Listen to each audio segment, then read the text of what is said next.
Friday, everybody. Hello and welcome back to Toys for Boys RC. In this video, we're going to take a look at the engine bay.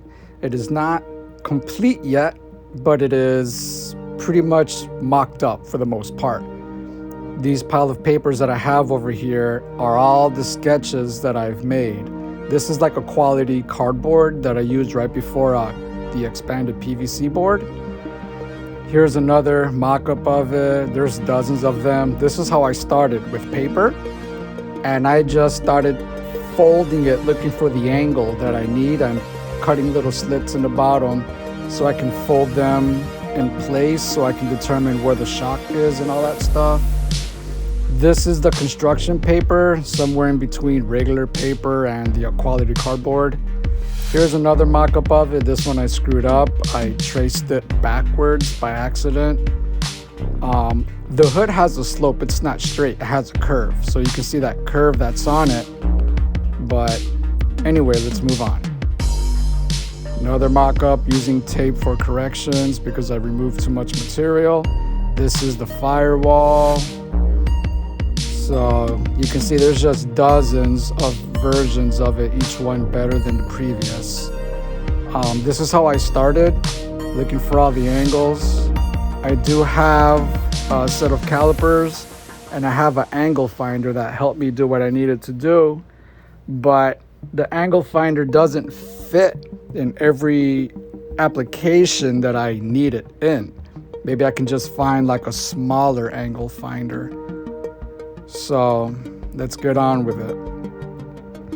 So here's a close-up of the expanded PVC board. This is a good quality one. It has a nice finish on it. It has like a hard shell on both sides. It's laminated and it doesn't get scratched up or dented that easily.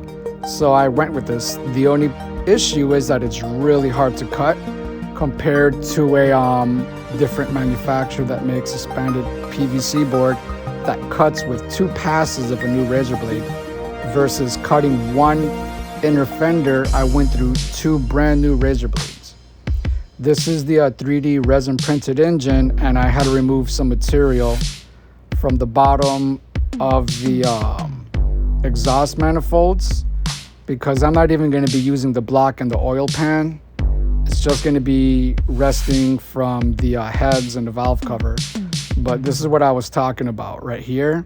And it's good that the print was solid. This is just because the front shock is just hitting up underneath.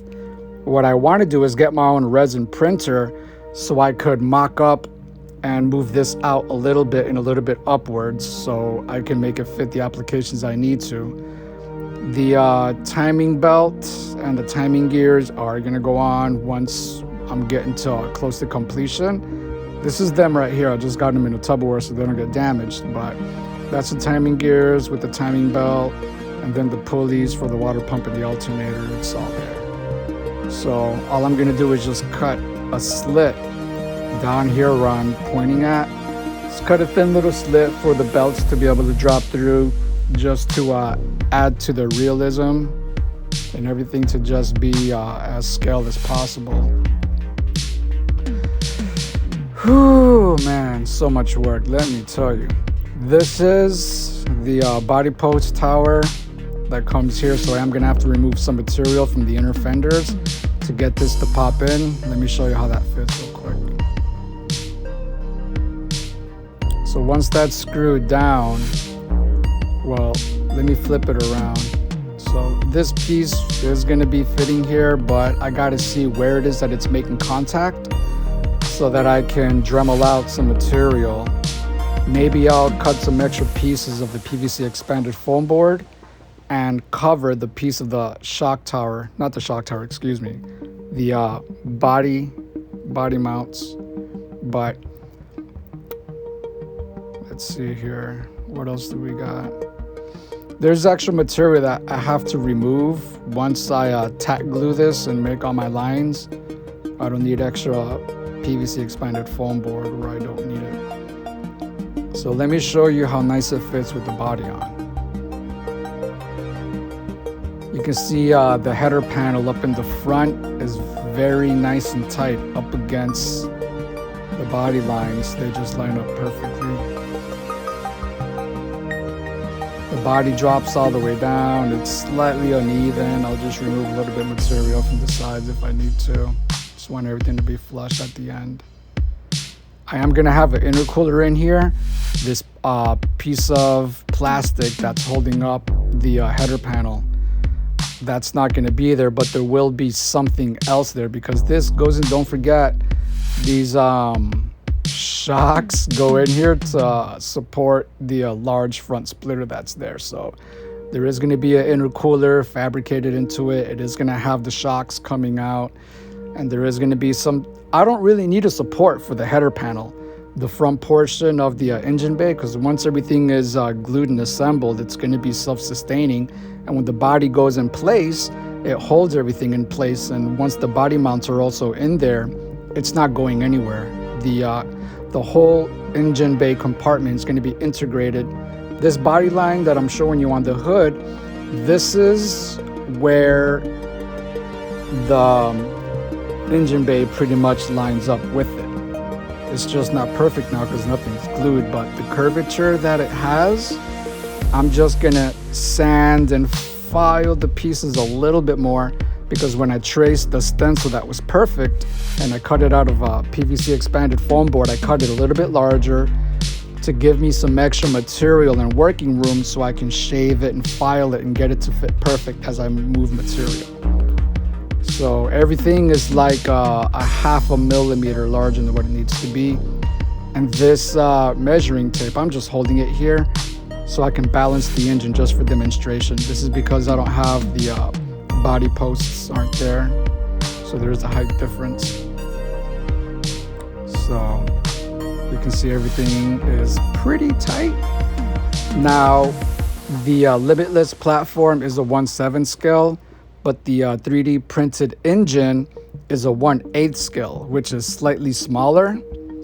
But a 1/7 scale wasn't gonna fit unless I 3D print it myself and I do the slicing or the CAD profiling before printing so it fits my application.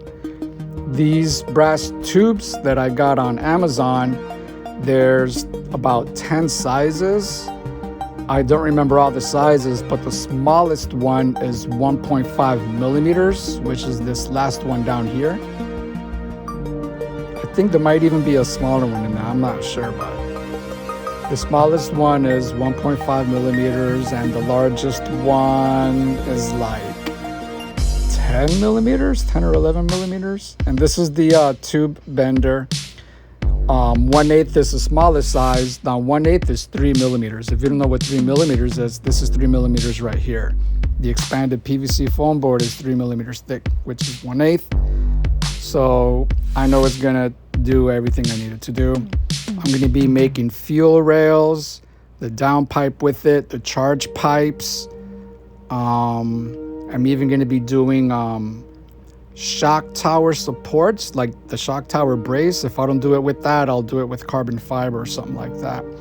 Which reminds me, I did plan on having all of this done and finished, at least fully assembled as far as the engine bays go. But I have something that I ordered from Amazon that's not going to be here till next Friday, and I don't want to glue anything until that comes in because it's a very special element or component that's, you guys are gonna love it. I like the clearance, how everything fits around the shocks. It's like one of my favorite parts of it. I love that. Now there is an angle, the angle that this is leaning at. If it's kind of hard to determine that angle because all the other adjacent panels are also at an angle. So I'm no scientist, but I do know I need to file an angle on the edges of these panels, because when it's straight, it's flush, but when it's tilted, it's not. So I am gonna come back with a sanding block and some sanding paper, and I am gonna file the edges to get everything to be flush so that when everything is glued in and done, I don't have that gap. It looks flush, not like this. So that's another factor. So anyway, where am I at with everything? This is a voiceover. So I'm just trying to see what it is that I was doing here. I got 2 minutes left on this video. So these are the headlights. Now, I'm still debating if these headlights are going to be installed onto the body, which would be the under portion of the hood, or if I'm going to integrate it to where they are mounted on the chassis instead of on the body. If it's on the body, it'll either be epoxied permanently, or it'll be with little Phillips screws, like eyeglass screws, like really small ones. But if I do it onto the chassis, I got plenty of PVC expanded foam board to just mount it onto it. You know, just measure some angles and do what I got to do and just have it all be on the chassis, so I can just pull the body off and on with no wires or anything to it. And I can even have other Skyline bodies that I can replace and not worry about the modifications I've done to the chassis. So this is pretty much summarizing everything. I really need help with likes, sharing, and subscribing. I'm putting a lot of work and effort into this, and I am doing modifications that nobody else is doing because everybody's just doing speed runs. So those of you who are modelers and you like modifying things and this kind of stuff, I am gonna make a Patreon page so I can get some support, because I'm not making any money off my channel yet, and I'll be able to do more of this and upload more videos, you know, more than what I'm doing right now by the week, at least 2 or 3 videos a week. And I could at some point do this full time instead of being a side hustle. So thanks for watching. Please like, share, and subscribe. I appreciate you guys. Thank you very much.